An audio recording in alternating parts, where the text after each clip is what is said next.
Well, here we are. Merry Christmas Eve, assuming you're seeing this on the day that this is uploading / depending on your time zone. But also, hope you have a good Kwanzaa in a couple of days for those of you who celebrate that. And in turn, a belated hope you had a good Hanukkah, because I missed that the last couple of weeks, again, for those who celebrated that in turn. And if I've also missed out any other festival around this time of year, I apologise. But yes, this is the time of year that we have come to, the penultimate video of the year itself. And so in general, because of this timing, I wanted to do something slightly special regarding this video. As such, I put out online, so on the Instagram account, the Twitter and the Facebook page, again links as always are linked in the description below. I asked there what I should do that was kind of festive themed. And one of the responses that I got was to discuss different interpretations of the holidays around the multiverse. Now, I kind of like that, that's a good idea. It kind of makes me think of when Good Mythical Morning, that channel, do things like snacks from around the multiverse, of different interpretations of things that we know. And I'm sure we could have fun with trying to take a holiday like Christmas, think about the kind of elements that we interpret it as, and then see, well, what are alternative ways of viewing those kind of things.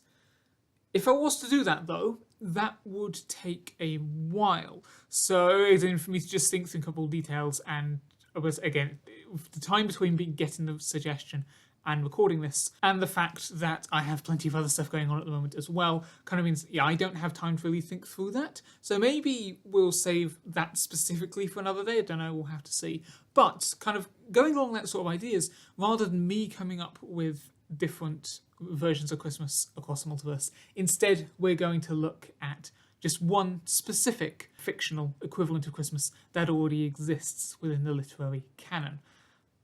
Does it count in the literary canon? I don't know, it's a published book, I like it, whatever, people is popular.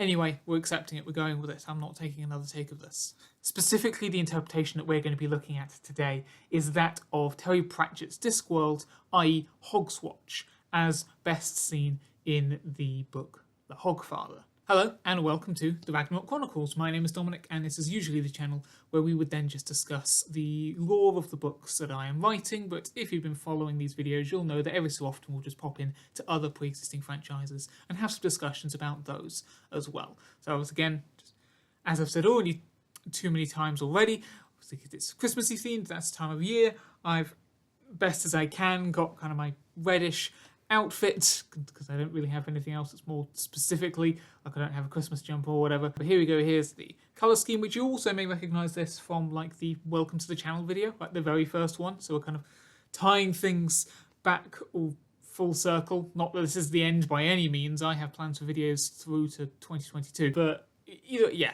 as we get to the end of the year, tying back to the beginning, I don't know why I'm even mentioning this, whatever. Yeah. So we've got plenty of other interpretations of Christmas in fiction as it is. Like even if it's not meant to be some completely different holiday, it's just a version of Christmas that has evolved or changed. In Futurama, for instance, you have the version of Christmas wherein Father Christmas is a robot, but his standards have been set far too high in regards to naughty versus nice, and therefore he views absolutely everyone as naughty, bar Dr. Zoidberg, and as such goes about delivering unto everybody a punishment that is far more severe in turn than would just be coal. But again, that's just kind of a silly cartoon violence-y version of Christmas. No, in fairness, Hogswatch is still very much like Christmas upon the discs. So it's clear for context for those of you who don't know the Discworld stories. Out in the vastness of space, you have the disc, so a completely flat round world, which rests upon the shoulders of 4 giant elephants, which in turn stand upon the back of the great space turtle, Great Atuin. The stories of the Discworld itself take place all across the different worlds, sometimes returning to the same characters in certain locations at a time, just giving out one-off glimpses into this country or that country, but you can dip in and out of them. I think on like the specific websites, where there's going to be multiple, where they can kind of map out if you did want to read certain ones of them in order. This is kind of the way you want to do it, but either way, this is absolutely great. So satirical, absurdist stories, well, not absurdist, but absurd stories that I am pretty sure I have also maybe I mentioned it again in that Welcome to the Channel video. I don't know. Either way, like just off the cuff, I'm going to give recommendations. If you want to dive into it, I would suggest going postal. That is my favourite. But otherwise, you also have the Tiffany Aching books, so starting with The We Free Men. But then, again, you have the Hogsfather. As we go, I realise this keeps me feeling like false start after false start, but as we get into this, as I've seen in previous videos, now that I've worked out how to put images left, right and centre, though usually not centre, I'm now going to be trying to do that to give you illustrative reference points to what I'm referring to. Because I would have the book with me, because I did used to have it, but I don't appear to anymore. Same with the audiobook, like the CDs. So instead we'll be going, I'll be going with this anyway, but just saying I would otherwise have physical representation. But I'm going to go with images so far as I can find them from the TV adaptation from however many years ago now at this point. Which, if you are a Sky customer, if you have a Sky box, I don't know if it's available elsewhere, but definitely on Sky On Demand, you can still download that to this day, as I did yesterday, just to give this kind of reference point to make sure I remembered everything that I should mention in this case. But I keep on, as I say, false starting, where they get to saying Hogswatch is very similar to Christmas. Indeed, we have towards the end of the year upon the disc, there comes a night, so that of Hogswatch Eve, wherein the fat man, i.e. the Hogfather himself, will go around upon his sleigh, drawn by magical flying boars, and he will deliver presents to all the nice children across the world. The Hogfather himself, in turn, has tusks and other slightly boar-ish features beneath his cloak with kind of coat of red and white, which symbolises blood upon the snow with its colour scheme. It has a little elf helper by his side, and when he goes down the chimneys to deliver so he will go down the chimney, see the letter that has been left behind, and he'll use his magic to conjure up a appropriate gift, again, if the child has been nice. There's a thing within the story itself of, a line at least, of what is the point of a god that always gives you exactly what you want. And it kind of goes into a bit of justification as to why people may not necessarily get exactly what they asked for on their list, and we'll get back to the notion of gods shortly. Other than that, he reads the list, conjures up an appropriate gift if they've been nice, and then takes a helping of its pork pies, which, now that I'm thinking about it, given it's a Hogfather, I don't... Okay, yeah, that's a connection. Turnips and sherry.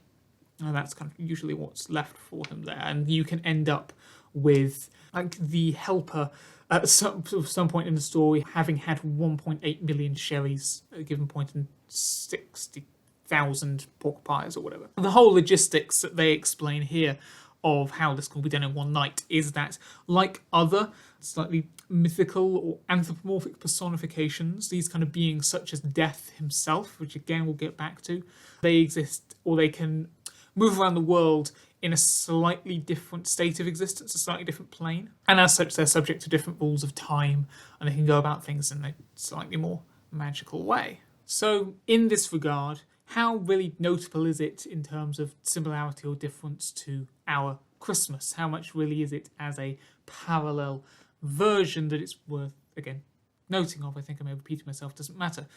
Well, yes, kind of in terms of just describing the holiday itself before getting into the deeper lore of it, yeah, those really are just the same details, aren't they? And as such, it is more that I simply wish to now discuss the book with you, not so get into the ending, because again, I want to suggest that you maybe read this yourself, but getting into the ideas of what's going on in this specific story. And as whenever we have a book and a story that's maybe taking place upon a traditional day or event, we can assume that this is going to be when things go wrong, the occasion where it goes badly.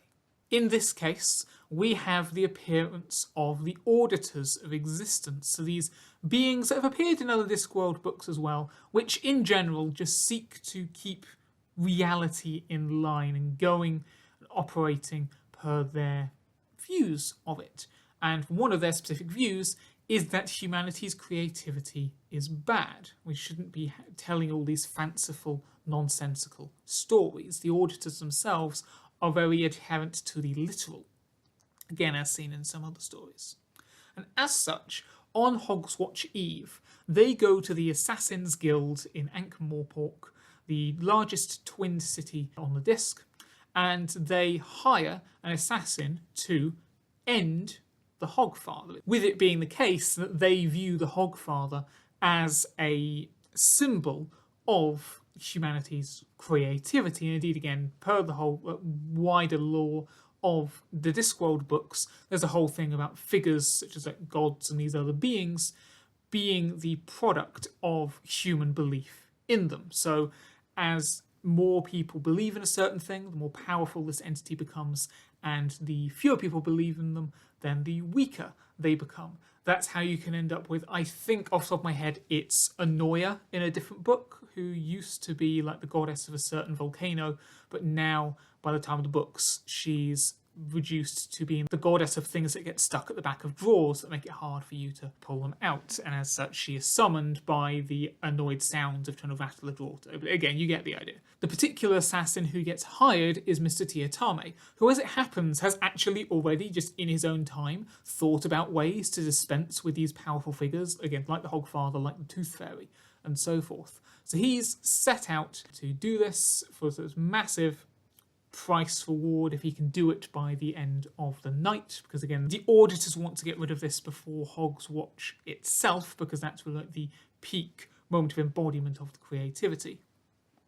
And so Mr Teatime-ay's method of going about this is actually first to go after the Tooth Fairy, as I said. So he gets together a kind of band of helpers, most of them thieves and robbers. One of them is a student wizard who's only doing this so that he can get money with which to pay off his university debt. And they ultimately get their way inside of the Tooth Fairy's castle, at which point they can start gathering up everyone's teeth. And as is thus explained, in magic so old it's no longer even magic anymore, if you have a possession of a part of a person's body, so their tooth or their hair or their nail clipping, you, with the right circumstances, can then control that person. So what Mr Teatime-ay's plan is once he has access over to everyone's teeth, or all the children's teeth specifically, because it seems that we're specifically looking at how children believe in this thing, like the Hogfather, not necessarily adults, most adults anyway. But once he has control of their teeth, he can basically control all the children and force them to stop believing in the Hogfather all simultaneously. And once they stop believing in the Hogfather, then the Hogfather's power will dwindle to the point wherein he stops existing. And once he stops existing, then that's where the auditors will be happy that he is dispensed with. There is a problem, however, and that gets into the background lore of the Hogfather himself. For what Terry Pratchett did in this case is kind of tie together the idea of Christmas with more like pagan rituals like Saturnalia that came before it in our real world on Earth. Because again, if you go into the whole history of it, the whole thing with Christmas as a winter festival that was used to kind of co-opt the pagan rituals that already existed around that time. So if you go back far enough, the winter rituals were originally about, because on this darkest day in winter, making sure that the sun came up the next morning rather than it remaining night. And as part of that, you had animal sacrifice, a boar, a hog. This was kind of the godly entity that became the Hogfather, because there was such a belief that the sacrifice of this animal was what specifically caused the sun to rise again the next day on that specific point in the winter. Eventually, however, some people started to question, well, actually, it seems like the sun would rise anyway, even without the animal sacrifice. And as such, eventually, that ritual started to just dwindle out and wasn't done anymore. So what they're left with was this kind of godlike entity, because again, because the initial previous belief in the power of the sacrifice was strong enough that it gave birth to this winter deity that specifically was around that moment that caused, look, regardless of whether or not the sun would have come up beforehand, the fact that the humans believed that it was the ritual that caused it meant that now there was this deitic being that was what caused the sun to come up the next day. So they kind of created their own circumstances that they already believed to be true.